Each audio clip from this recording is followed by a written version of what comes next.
中午同事的工作午餐店，没毛病。看见别收钱，收钱别喊点。粉丝让我贴上蓝白小丑里边的，都拍他。我是1点走就进的店，点了没有冬阴套餐，单点了3菜1汤，一共花了不到80块钱。特色豆腐12，特色豆腐12。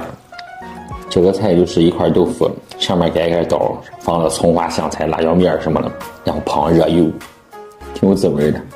特色鸡心26，特色鸡心，鸡心炒的口感很嫩，带着烤肉酱和辣椒味儿，只是吧，盖不住鸡心那种腥味儿。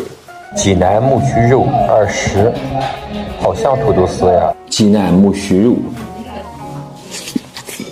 济南木须肉能尝到酱油味和胡椒粉味，其实就是炒了土豆丝，里面放鸡蛋、木耳、肉片。16的疙瘩汤，尝尝疙瘩汤。疙瘩汤的口感还厚，里面加疙瘩肉，能稍微尝点鲜味。个人感觉他们家单价吧算便宜了，量吧也不算小，味道和食材品质吧就是一般小便店水平。我感觉他们家最大的性价比在于什么？中午同事的工作午餐店，没毛病。来不来看来。